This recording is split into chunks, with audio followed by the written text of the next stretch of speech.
Shalom, sister. Shalom. Koholo Yahweh Bashem Hamashiach Bamalak Yahushai. All honor and glory to Yahweh Bashem Yahushai.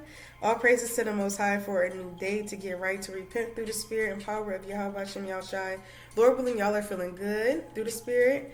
Today's Thursday, 7:30 Eastern Standard Time. We have the Sisters Chat, 6:30 Central. Join us today for our 101 call through the Spirit, Lord willing. The link is going to be, I'm going to post the link and the flyer.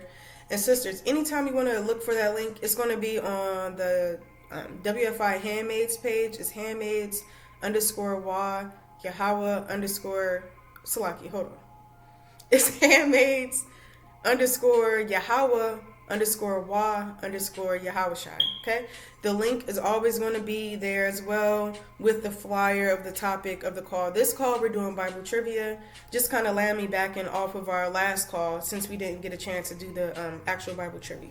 Okay, so let's get into it. So this video is about being a Titus 2 woman. All right, and I know I've talked about being a Titus 2 woman before, but I was meditating on it and I was just like, I want to kind of do like a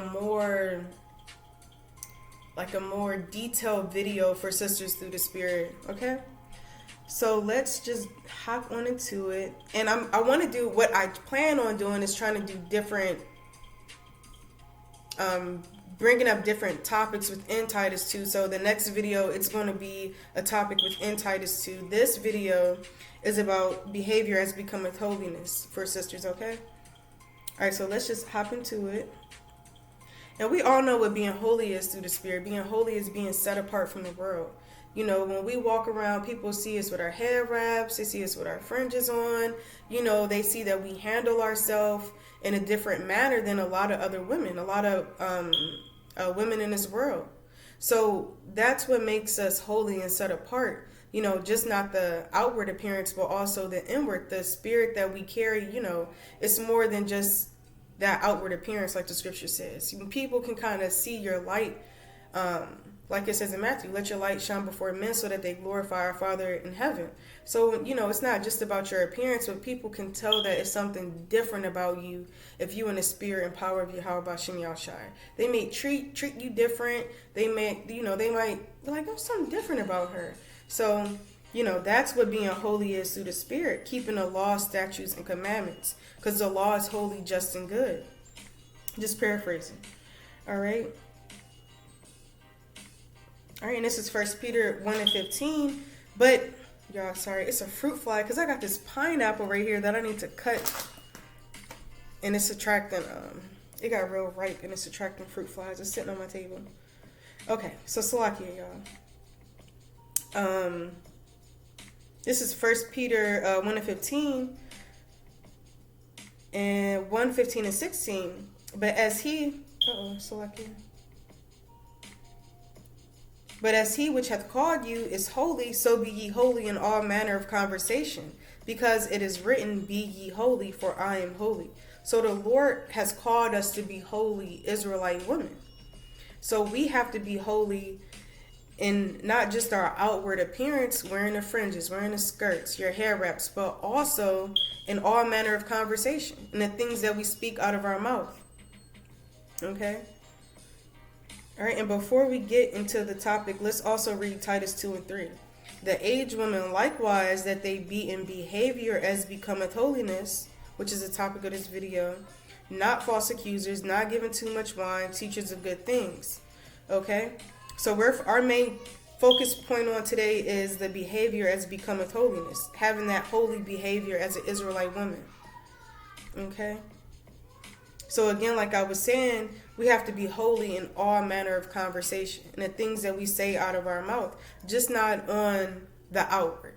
Because a lot of the times, like I always say, you can have your hair wrap on. You can see a sister with fringes on, or a brother with fringes on, a brother with a mitre on, he got his staff and he you know, teaching, but that doesn't mean that brother is truly a holy brother. Just because you see a sister with fringes on and a long skirt on and a hair wrap, that doesn't mean that sister is truly a holy set apart sister. It's not just about your outward appearance. It's about your inward. It's about your mind. And if your mind is right with Yahweh Bashem Yahushai. Okay? All right, this is 1 Timothy 2, 9 and 10. In like manner also that women adorn themselves in modest apparel with shamefacedness and sobriety, not with broided hair or gold or pearls or costly array, but which becometh women professing godliness with good works. So it's just not about our hair. It's nice to feel good. I like to feel good. I like to do my nails. I like to do my hair, my eyebrows. I like to make sure I don't have a mustache. I like to make sure that I look decent through the spirit. I like to put on jewelry. I like to do all of that. But it's not always about that. And I remember being in a world, I used to think that that's what it was all about. I thought that I was one of those sisters, and it sounds sad to say, but it's unfortunate to say that, oh, well, I'm decent looking, so I'm okay. I never really considered having my mind right 100% with the Lord. I never really had that thought. But a part about being holy is being in this truth is making sure that your mind is right with the Lord. Okay? And let me get a precept. Because when you living in pleasure, and I see it all the time. This is 1 Timothy 5 and 6. But she that liveth in pleasure is dead while she liveth.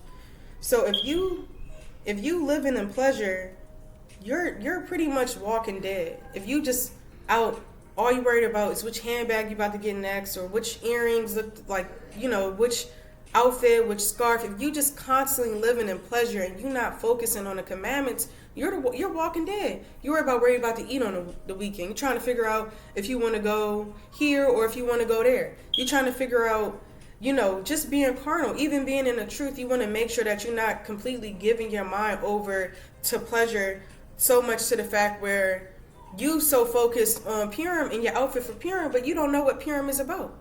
You focused on Passover garments, but you don't really know what Passover is about.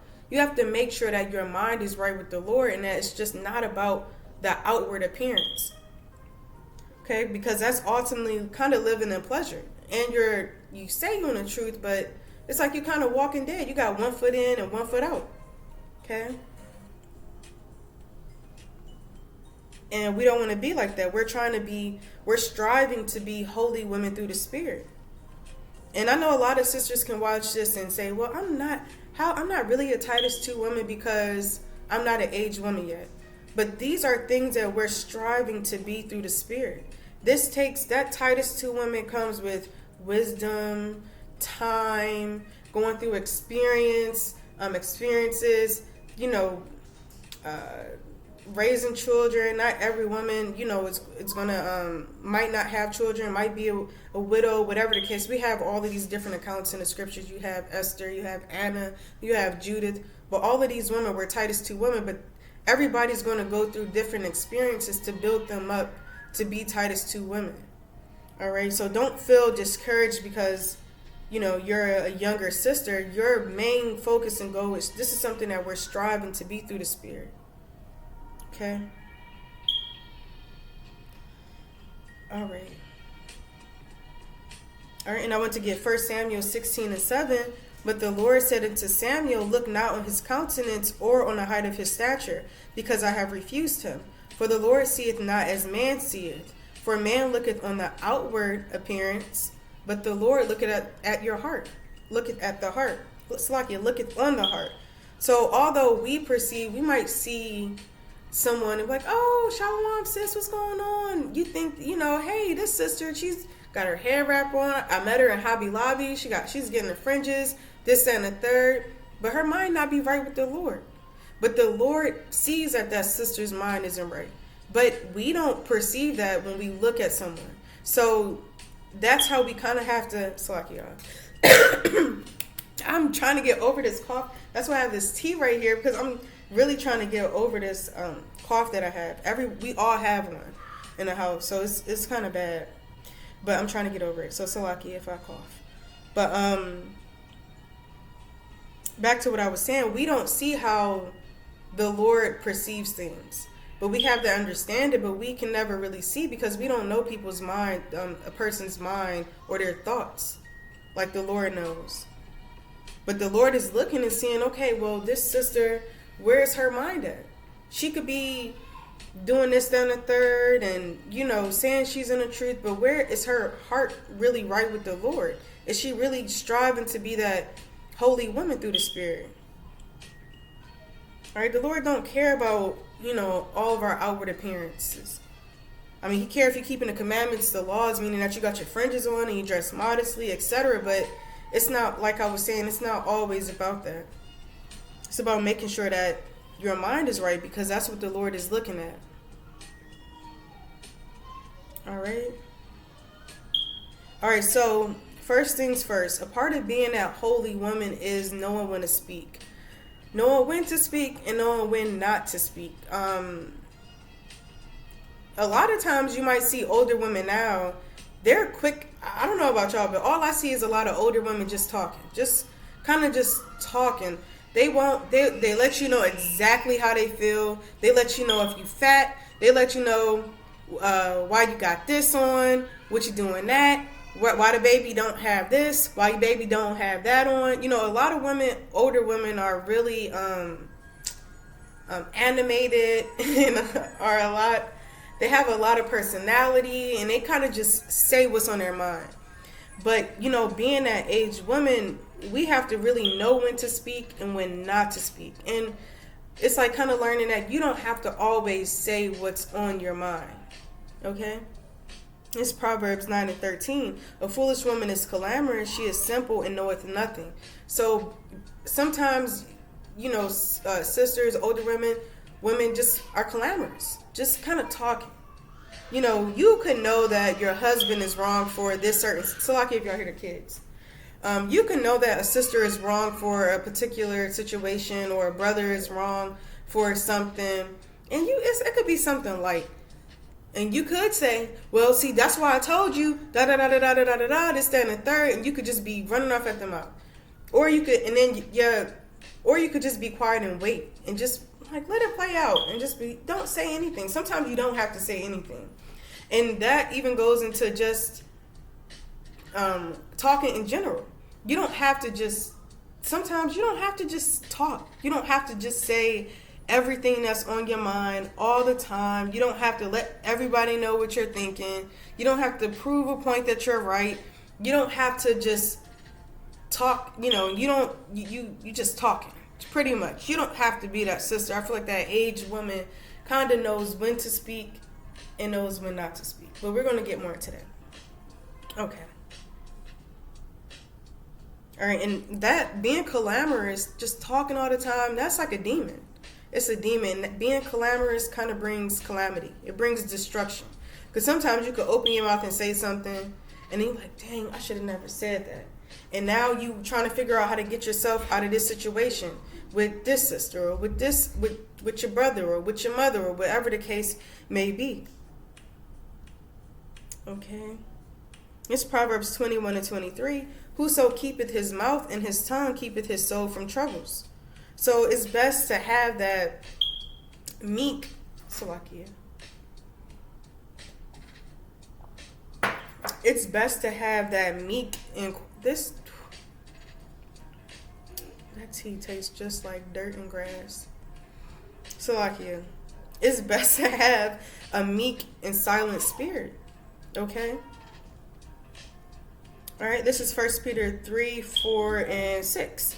But let it be the hidden man of heart, and that which is not corruptible, even the ornament of a meek and quiet spirit, which is in the sight of God a great price.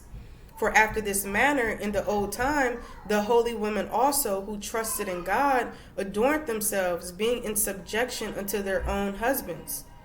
Even as Sarah obeyed Abraham, calling him Lord, even whose daughters ye are, as long as ye do well and not are afraid with any amazement.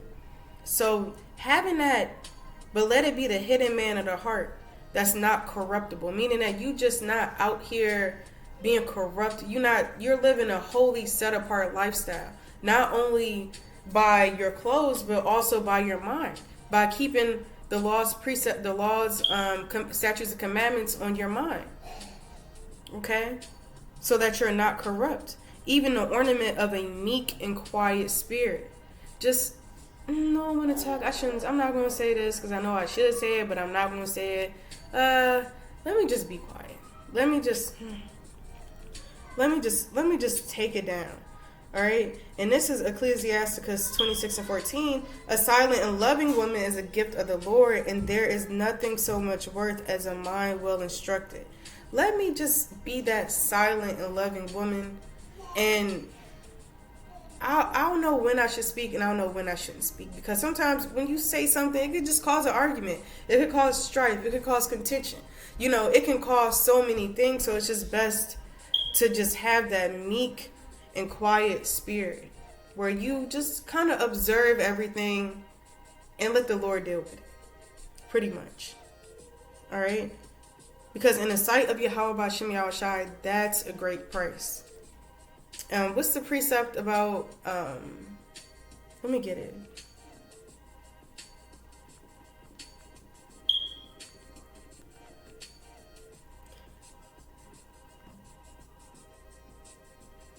This Exodus 14:14, the Lord shall fight for you, and ye shall hold your peace. Sometimes you have to hold your peace and let the Most High do His work.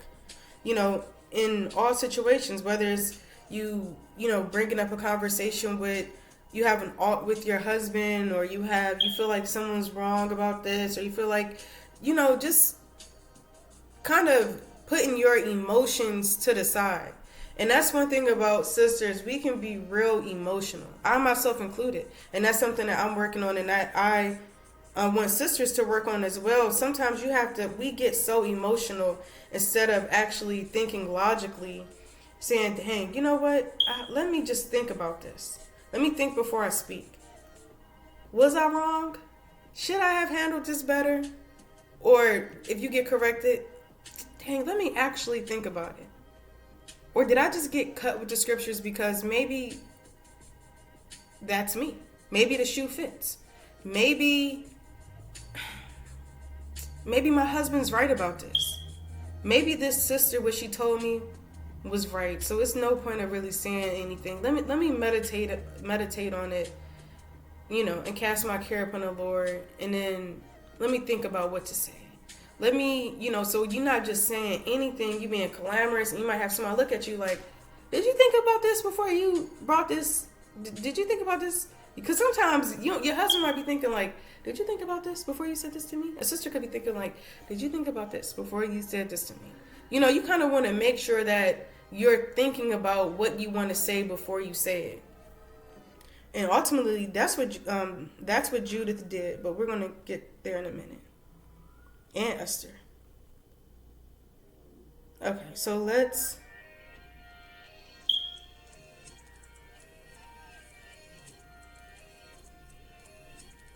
All right. Okay, so Salakia, let's go back to Proverbs 17:17. He that hath knowledge spareth his words, and a man of understanding is of an excellent spirit. So when you have knowledge, and you can kind of see how a situation can go, or you can kind of just, see how things are going to play out, and that being a silent and loving woman is a gift unto the Lord, and that having that meek and quiet spirit in the sight of the Lord is a great price. You have that knowledge, you're going to kind of spare your words. You're going to kind of think about, okay, I'm not going to say that. My words, let your words be few. I'm not going to say much. I'm not going to say all that's on my mind. Okay? All right, so if you have knowledge, you're going to spare your words. And you want to have that excellent spirit, because you'll have that understanding like, okay, I know that I shouldn't just say whatever I want to say out of my mouth. I know that there's consequences to my actions. There can be destruction that come with the things that I say out of my mouth. Okay? All right? And examples of having a meek and silent spirit is ruling over your spirit and sparing your words again, and knowing when to speak and when not to speak. And that kind of reminds me of, let me get Proverbs 25:28. He that have no rule over his spirit is like a city that is broken down and without walls. So if you don't have rule over your spirit and now you just saying stuff, pretty much going back to what I was saying before, now you saying everything that was on your mind. You just letting everybody know how you feel. You just talking at a feast day, just too much. You just doing too much. Think about it. You don't want to be that sister. You talking too much, and then a sister could, how can I put this? You could feel offended by something by being emotional. You could feel offended about what someone said to you or what someone did to you, and now you out of the spirit. Now you're like a city without any walls. You have no protection. You're just like when Jerusalem was trodden down by the Gentiles. Now you have no protection. Now you're just getting thrown darts from Satan left and right. You don't want to be that sister. Okay? That's something to meditate on. Let me just have a quiet, meek spirit, which is in the sight of Yahweh Shem Yahushai, a great price. Let me control my spirit, make sure that I'm not, my spirit, when someone tries me or when, I get out, when I'm tempted to get out the spirit, no, I don't want to do that. Because I'm practicing the fruits of the spirit, I'm having patience, and I know that if I don't rule over my spirit, that Satan is going to come and try to attack me and bring me down even harder. All right, so you don't want to be that city that's broken down without any protection, without any walls. All right. So let's get more into knowing when to speak and when not to speak. And the account that I always think about is Matthew 27:11. And Yahushua stood before the governor, and the governor asked him, saying, Art thou the king of Jews? And Yahushua said unto him, Thou sayest. He let his words be few. Thou sayest. You know it. You know that he's the king of the Jews. What you asking a question for that you already know the answer for? The answer to. So he like, thou sayest. Because he could have said, why you asking me that when you already know the answer? But he didn't say nothing. He just said, look, thou sayest. That's what you say. And sometimes we got to be the same way. Thou sayest. If that's what you say, then okay. All right. But you don't want to be a jerk about it or be sarcastic. You want to just genuinely mean it. Thou sayest, Khan. You're right. That way, you don't have to go back and forth with someone about a disagreement. It's kind of like a whatever. That's what you said. In the most polite way as possible. Okay?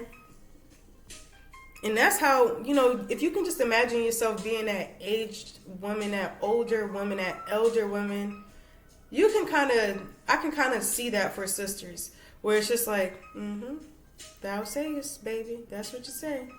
It's kind of like STFU, like, that's what you say. Kind of like, that's what you're saying, right? All right, and this is verse 12. And when he was accused of the chief priests and elders, he answered nothing. So they sent up here accusing him, just accusing him of this, accusing him of that, accusing him of all of these things. And he didn't say anything. He just didn't say, what's the point? He already knows what's going to happen. He just didn't say anything. And that's how sisters have to be. Sometimes you just got to be like, what's the point of even saying anything? Like, what's the point? I'm really meditating on it because sometimes it's no point of saying anything. It's just best to just be quiet. It's like, what's the point? Because it's contention, arguing, all of that. Nobody wants that spirit in their life. So yes, it's best to just not say anything. Not play the silent treatment, but sparing your words and kind of knowing when to speak and not to speak. Again, having wisdom. And this is verse 13. Then said polite unto him, hearest thou not how many things they witness against thee? And again, this is verse 14. And he answered him. Why does it say he answered to him never? Oh yeah, he answered to him never a word. in so much that the governor marveled greatly. So they're like, you just not gonna answer us, huh? You're not gonna say anything. You're just not. You just not. Sometimes you just got to know when. And I actually did see an elder sister do this on this show that I'm watching. She pretty much, somebody was just trying to entice her, get her riled up. She was like, not right now. No. She just kind of politely walked away. Like, she kind of knew that it's not the right time to say anything, pretty much. Let me just go ahead, be about my business and be quiet. All right, this is another account, and I should have brought this. Oh, no. Well, this is another account of knowing when to speak and knowing when not to speak.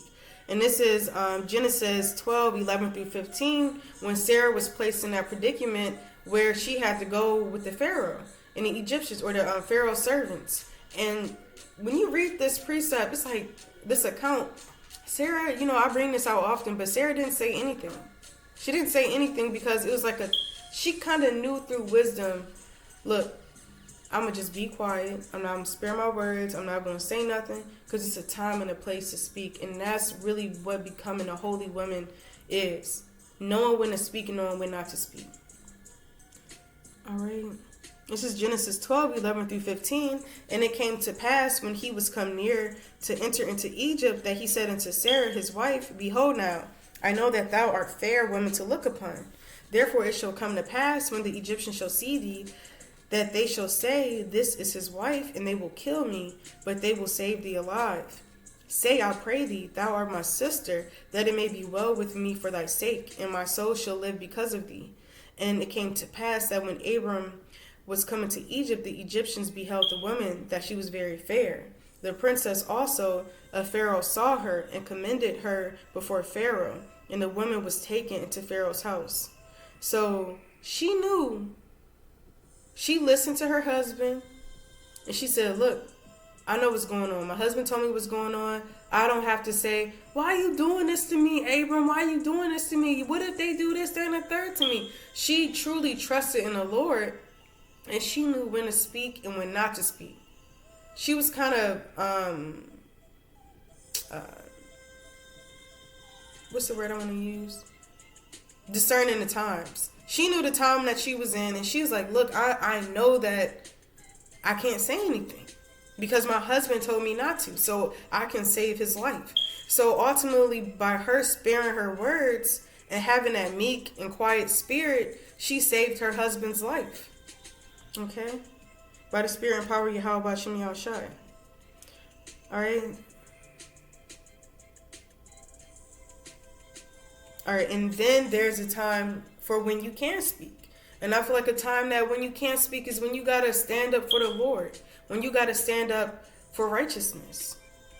When you might have to stand up for your people. And this is Psalms 94:16. Who will rise up for me against the evildoers, or who will stand up for me against the workers of iniquity? Who is going to stand up for the evildoers?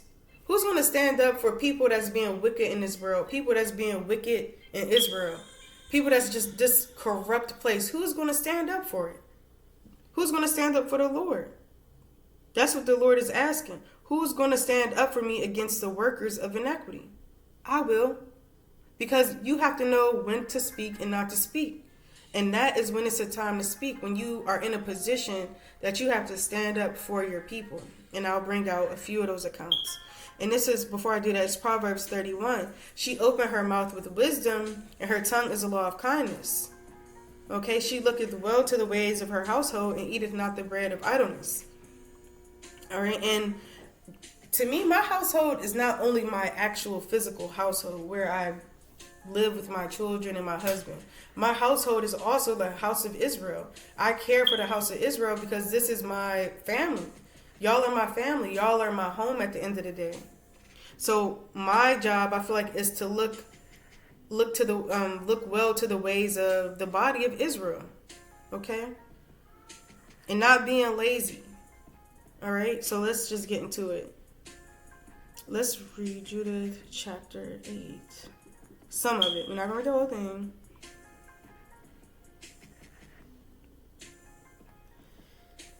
Okay. We're going to skip down. I'm not about to read the whole thing.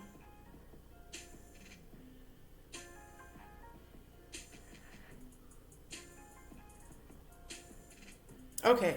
I don't want to read the whole thing, y'all, but just to sum it up, if you haven't read Judith, then I encourage you to go read Judith. But pretty much, she heard, I'll read at verse 9. They were in a predicament where they were going to get overthrown.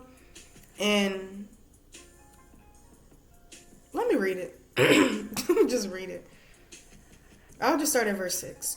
And she fasted all the days of her widowhood, save the eves of the Sabbaths, and the eves of the new moons, and the feast, and the solemn days of the house of Israel. She was also of a goodly countenance, and very beautiful to behold. And her husband Manasseh had left her gold and silver, and manservants and maidservants, and cattle and lands, and she remained upon them. And there was none that gave her an ill word, for she feared God greatly. Now when she heard the evil words of the people against the governor, that they fainted for a lack of water, for Judith heard all the words that Ozias had spoken unto them, and that he had sworn to deliver the city unto the Assyrians after 5 days. Then she sent her waiting woman that had the government of all things that she had, to call Ozias and Chebaris and Charmis, the ancients of the city. And they came unto her, and she said unto them, before we get there, Judith has so much respect, and I want to get more so into this account when we get a little bit more into Titus 2. When we get a little bit more into Titus 2. But Judith had so much respect that she had the say to call elders to her house. Nowadays, elders don't want to listen to half the things that sister got to say. Brothers don't even want, what? She said, what? Whatever. Or it's on the back burner. You know, the respect that the elders and that Israel had for Judith was really out of this world. And that's something that sisters should strive to have as well, to be respectable. And that's a part of being that aged woman that becometh holiness. Being that holy woman is having also that respect and love from your people. Okay? All right, so now, boom, they at her house. And they came unto her, and she said unto them, hear me now, O ye governors of the inhabitants of Bethula, for your words that ye have spoken before the people this day are not right, touching this oath which ye made and pronounced between God and you, and have promised to deliver the city to our enemies, unless within these days that the Lord turn to help you. So she said, what you said to the people was not right. This is not right. This goes back into standing up against the workers of iniquity. Knowing, all right, it's a time to speak about this, because now you putting your people in a predicament that they might not be able to get out of. Now you kind of not really thinking. So you have to stand up. She's standing up for the evil words that they have spoken. So it's a time and a place. For instance, like we said with Sarah, not so much. It wasn't a time for her to speak. Judith, yeah, she had to bring it out. She had to stand up for the Lord and stand up for her people. All right, she said, so like, let me drink this tea.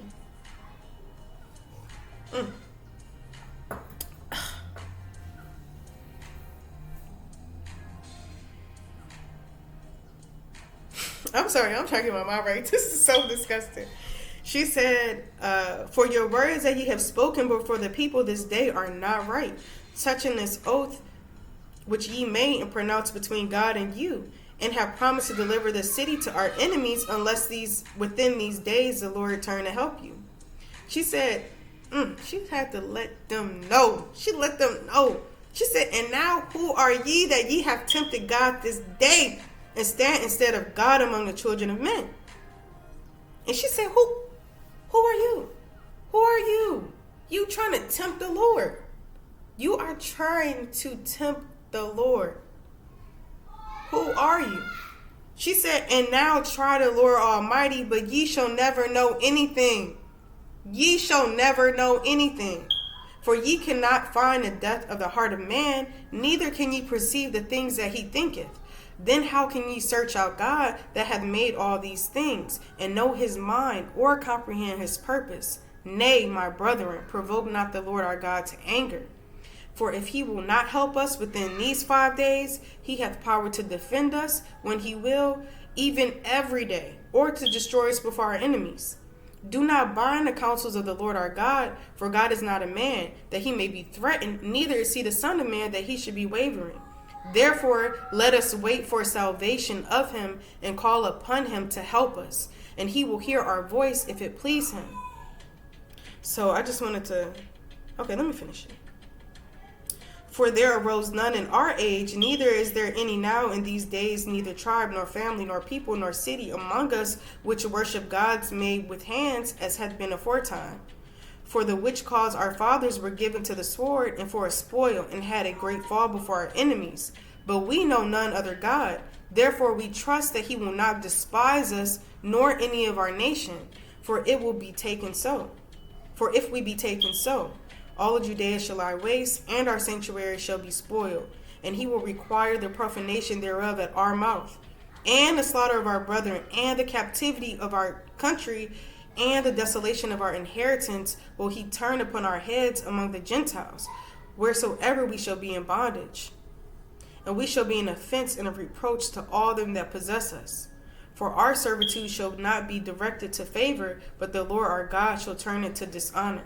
Now therefore, O brethren, let us show an example to our brethren, because their hearts depend upon us, and the sanctuary, and the house, and the altar rest upon us. Moreover, let us give thanks to the Lord our God, which trieth us, even as he did our fathers.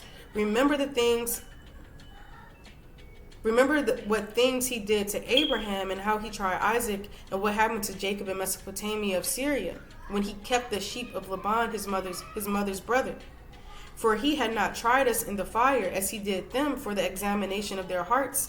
Neither hath he taken vengeance on us, but the Lord doth scourge them that come near unto him, to admonish them. Then said Ozias to her, he like, hey, all that thou hast spoken with a good heart, and there is none that may gainsay thy words. So she had a good mind. Her mind was right with the Lord. She was sincere. She loved her people. She cared for her people. And she stood up for inequity. She stood up for what was wrong. And she stood up for her people and the Lord. And that is a perfect example through the spirit and power of Yahweh B'Shem Yahushai, how sisters should speak. That's an example of when to speak. Like I said, Sarah, that was an example of when not to speak. But that is a time, that's a part of being that aged woman becometh holiness, is knowing when to speak up. And it kind of reminds me of the account in Maccabees, when the elder had to go. They was like, look, you want to eat this pork? And he was like, no, I can't do this because everybody, is looking up. It's like everybody's looking up to me. He knew that. But it's the same way for sisters. You striving to be that elder sister, you got to know when to speak up when something is wrong. I do it all the time. I'm kind of known for that. I'm going to speak up, not to boast in myself, but sometimes it can be too much. But I do know when to speak up, and I'm, trying to work on not speaking up all the time. Just letting the, Lord hold my peace. But, one thing you're going to do, is you should do, is speak up when something is wrong. Okay? And Susanna did the same thing. She spoke up when she was like, hey, wait a minute. I did not do anything with these men. I did not lay down with these men. I didn't entice them, nothing. She knew when to speak, and she knew when not to speak as well.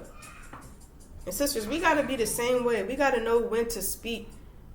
And it's like Judith built herself up through the Spirit, with that fasting, making supplication and praying into the Lord, so that when it was time for her to speak, that she was heard.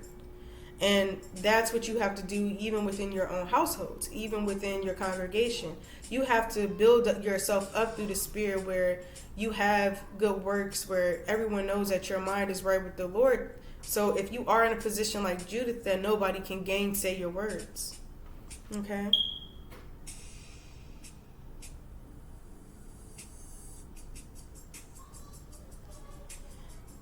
All right, y'all. I was not trying to make this video that long. I wasn't, but y'all say y'all like long videos. I just feel like when I do long videos, sisters might be like, I'm not about to watch this whole thing. But I encourage you, if it's too long right now, just press pause and then come back to it later, okay? All right. And then you also have, I'm not even going to read it because it's getting too long. You also have the additions of Esther. When Esther asked the Lord, I got to get my apocrypha, but I can't get it right now. But when Esther asked the Lord, look, to give her eloquent speech to speak into the king. So that's when she knew when to talk and what she should say out of her mouth. She prayed that the Lord gave her an eloquent speech to speak to the king. Okay? To save Israel. She was standing up against the evildoer. She was standing up against Haman and those wicked men that was trying to put Israel to death. All right? All right, another part is about being that aged woman as becometh holiness is trusting in the Lord in times of trouble. All right, so now we spoke on knowing when not to speak, having that meek and quiet spirit, standing up for the Lord, and now you're trusting in the Lord. All right, in times of trouble. This is 1 Peter 3:5. For after this manner, in old time, the holy women also, who trusted in God, adorned themselves, being in subjection to their own husbands. All right? These, in the old time, in the ancient world, the holy women, they trusted in Yahweh Bashem Yahushai. They trusted in the Lord. Not only that, being also in subject to their own husbands, but we'll get to that in a whole nother Titus 2 part, Lord willing. All right, but the main part is that they trusted. If you want to be your ancient foremother, if you want to be like Sarah, if you want to be like Judith, Abraham, Abigail, Jael, if you want to be like these ancient foremothers, you have to trust in the Lord with all your heart and not lean to your own understanding. Okay? They all trusted in the Lord. For after this manner, in the old time, the holy women also, who trusted in the Lord. This is Hebrews 11:11. Through faith, also Sarah herself received strength to conceive seed and was delivered of a child when she was past age, because she judged him faithful who had promised. She trusted. That's a prime example of Sarah trusting in the Lord in a strange predicament. Like, she was like, I can't get. When she heard that she was going to get pregnant, she was like, I can't get pregnant. What is this? She even laughed within her mind. And the Lord said, what you laughing for? She said, I didn't laugh. He said, you was laughing. She was like, dang, she got caught up. But she kind of went back and was like, dang, I got to trust the Lord. The Lord said that he's going to bring this to pass. And I have to trust in the Lord with all my heart. And I can't lean on my own understanding. I can't be like, well, I know I'm too old. I ain't going to have this baby. She about 5 months pregnant. Well, I don't know what you're doing in there baking. I'm too old to even give birth to you. I might die in childbirth. But no, she didn't think like that. She had that strength to push out Isaac. Through faith, also, Sarah herself received strength to conceive seed. She said, I'm having this baby. I know that I'm having this baby through the spirit and power of Yahweh Bashem Yahushai, because that's what he said. Okay? All right, another example is Susanna. And Susanna 1:35. And she weeping looked up to heaven. And she weeping looked up towards heaven, for her heart trusted in the Lord. So Susanna, her heart, her mind, she trusted in Yahweh Bashem Yahushai. She said, I'm going to get out of this predicament. And what happened? She got out of that predicament through the spirit and power of Yahweh Bashem Yahushai. And the way that it happened, the way that Susanna got out of that predicament, it was like, dang, you just knew it was the Most High. And one thing that I noticed that, like, the Lord always comes through, even if it's at the very last minute, down from Genesis to the account in Exodus with the water and, Egyptians trying to chase us. Through this account, the Lord always kind of comes through. It might seem last minute to us, but it's actually right on time, because it's like a trying of your faith to see where your mind at. Is your mind right with the Lord? All right? Are you really that holy woman that's trusting in the Lord? Okay? I do not like this instrumental. It sounds real dark. All right, let's go back.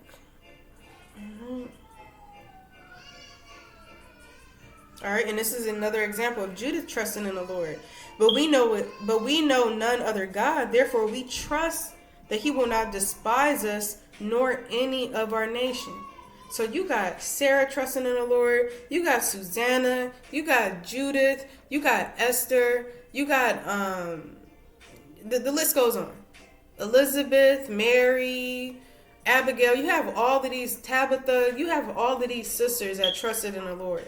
How much more you? You have to trust in the Lord just as much as these sisters in the ancient world. And that's that 1 Peter 3 and 5. In the old time, the holy women also who trusted in the Lord. Okay. All right. And this is 1 Timothy chapter 5. I forgot what verse this is. Now she that is a widow indeed and desolate trusteth in God, and continue in supplications and prayers night and day. But she that liveth in pleasure is dead while she liveth. And these things give in charge that they may be blameless. So again, even a widow sister, a sister that doesn't, let's say sisters, you might not have a husband, or you might have unfortunately lost your husband, or you could be a young woman, whatever the case may be, you still want to make sure that you trusting in the Lord. And that you're continuing in supplications and prayers night and day. All right? And like we brought out before, you don't want to be that woman that's dead, walking dead. You living in pleasure while you live. Okay?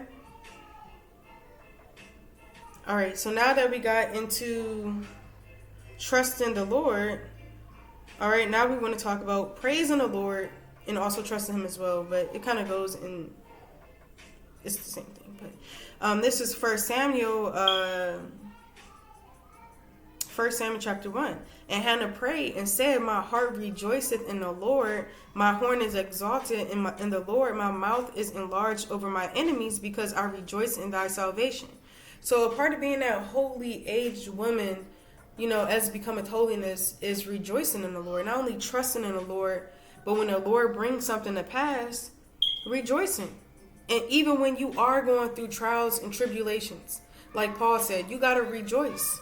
Well, let's get that.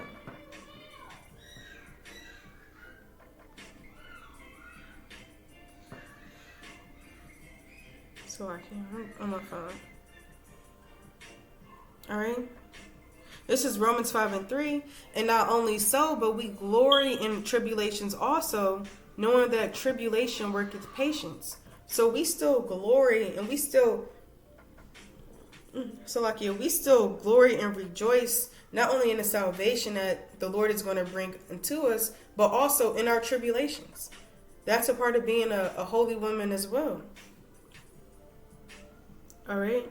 Now moving forward, being charitable. Being charitable, that all of these topics I'm bringing out all are just tied up into a big knot of being a Titus 2 woman, as having that holy behavior.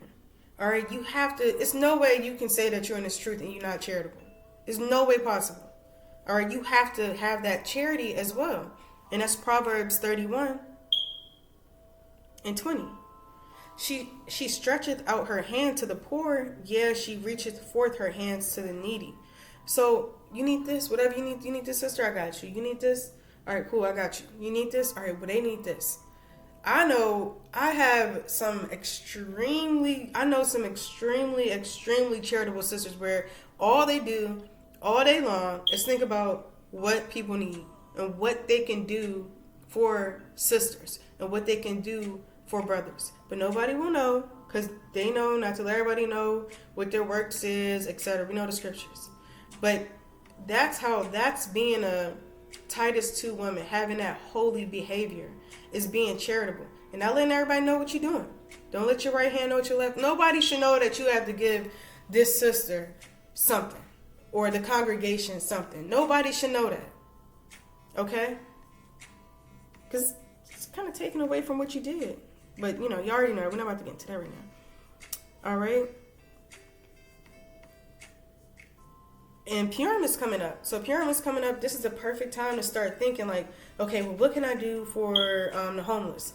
What do people need right now? Socks, underwear, deodorant, backpacks, whatever you can think of. Now is the time to, if you feel like, hey, I'm not really charitable, well, let me think about what I can do, I don't know, for the homeless, for Purim. Let me think about that. Okay? All right, so let's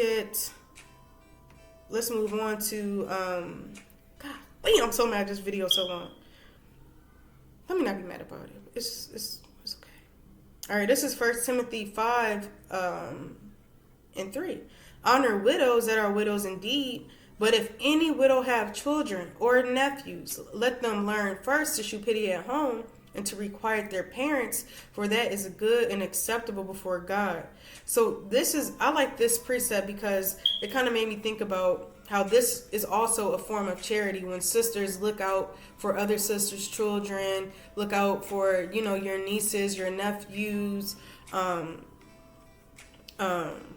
looking out for your parents. There's different forms of charity that you can do. You can go over your parents' house and clean up for them. But you also want to know who you do good to.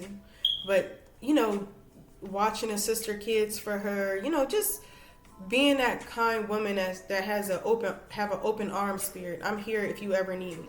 I know you just had your baby. I can watch your two oldest while you go to your first doctor's appointment. That's something that we kind of lack within our community is compassion and being charitable to the point where it's like, hey, I got your back. If you need me, I'm here for you. Okay? All right, moving on. All right, and this is Acts 20 and 35. I have shewed you all things, how that so laboring ye ought to support the weak, and how to remember the words of the Lord Hamashiach Yahushai, how he said, it is more blessed to give than to receive. Purim coming up. Can't be thinking about what somebody about to give you for Purim. You need to be thinking about what you're going to do for others. Okay? All right, this is 2 Corinthians 9 and 7. Every man according as he proposed in his heart, so let him give, not grudgingly or of necessity, for God loveth a cheerful giver. You don't want to just give like, I just got paid. She said she needed $100. Shit! She always asks me for money. Ring. Why am I making this account up? I'm just making it up. Shalom. Hey, yeah, I got the money for you right now. Yep, I got it for you. All right, I'm about to bring it over now. All right, shalom. Oh, what the hell? You could be like, damn, like, you could be just thinking of anything like, I gotta give her this money, but you don't want to be like that. You don't want to be that sister. You don't want to give stuff grudgingly. Oh, shalom, so you just want to watch your baby? Yeah, bring him over. Okay. Yeah, get off the phone. I don't want to watch her baby. I don't want to do this. I don't want to do that. You don't want to be that sister. If you're going to do something, don't do it grudgingly, okay? Or of necessity. You doing it because you think you're going to get something in return. I hate that type of person. That type of trait in a person. Where you, not that, I hate that type of trait. I'm correcting myself. I hate that type of trait that a person might have when they do something just to try to get something in return. That's probably one of the nastiest traits, because don't nobody got to do nothing for you. And when you give, it shouldn't be to get anything in return. It should just be you just being sincere. Okay, here, I'm giving you a cup of tea, but if I give you this cup of tea, she might actually buy me I expect her to buy me 2 cups of teas the next time I see her, because I gave her some tea. That's bugged out. You can't be like that. If you're going to give, just take it. And it is what it is. Okay? For Yahweh Shem Yahushai loveth a cheerful giver. And this is, I'm almost done. And this is 1 Peter 4 and 8. And above all things, have fervent charity among yourselves, for charity shall cover the multitude of sins. All right, so you never know what type of sins all the sins that we commit sins every day. The things that we do, the things that we say, we commit sins every day. But just giving back, doing this, doing that, you never know how many sins that can cover for you. Okay? Not to say just doing it, you doing stuff, giving stuff away. Oh, but this gonna cover my sins. Just do it, in sincerity. All right? Like it says in Matthew. Maybe we should get that too. All right, this is Proverbs. Oh, wait, no. Let's get that in Matthew.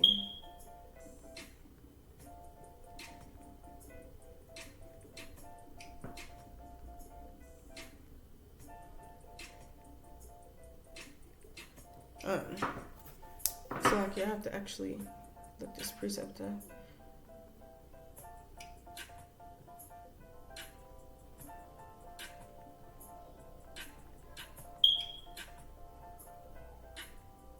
All right, this is Matthew 6:3. But when thou doest alms, let not thy left hand know what thy right hand doeth. That thy alms may be in secret, and that thy Father which seeth in secret himself shall reward thee openly. So it should always be done in secret. Nobody should know that you did this for a sister. Hey y'all, I'm at the shelter. I'm feeding all of these people that can't eat right now. Nobody likes a person like that. Or at least I don't. That's like one of the worst character traits that you could have. Y'all, I had to pull over because she just out here with no socks on and no shoes. Look at her. Look at her in her lowest state as I record her. Don't worry, I'm going to help you. I'm here to save the day. That's so weird. That's like what are you doing that for? You kind of putting your person, it's also kind of like, you putting somebody on the spot. You don't know what people go through, what sisters, whatever the case may be. You don't ever let people know publicly that you're giving to them. That you're doing something for them. All right, so let's touch on what we talked about. All right, so we talked about behavior as becometh holiness as that aged Titus 2 woman. Okay, having that being holy, that set apart mindset, having that meek and quiet spirit, knowing when to speak. We talked about standing up for the Lord, trusting the Lord during times of affliction, praising the Lord, and being charitable. All right, and those are all of the things that I thought of through the Spirit that made me think about being that holy woman, as behavior as becometh holiness. All right, and I want to end a video with Proverbs 31:30. Favor is deceitful and beauty is vain, but a woman that fears Yahweh Shai, she shall be praised through the Spirit. So it's not always about what you got going on. It's not always about your looks. It's not always about this. It's not always about, like we have brought out. It's not always about your looks. That's vanity. But when you fear the Lord and your mind is right with the Lord, because you know that the Lord is looking at your spirit. He's seeing where your mind is at. He's seeing if you're really holy, if you're really sincere, if you're keeping these commandments, if you really love him, if you love his people, if you love your husband, you love your children. The Lord is seeing that if you're doing things out of sincerity. All right? So you want to make sure your mind is right with the Lord, because everything else is vain. All right? So a woman that fears Yahweh Shai, she shall be praised. Call her Yahweh Shai. The Water Sisters, for all of the love and support that y'all bring to this channel. I know I don't usually say it, but I am going to say it today. Please share this video. Share my videos. Share these videos with other sisters that may be in need. You never know what a sister might be scrolling and she might see a video and be like, dang, let me click this. I might need this. So don't be afraid to share these videos. I love y'all very much, and I hope that this video was helpful for y'all. So with that being said, Shalom. Love y'all.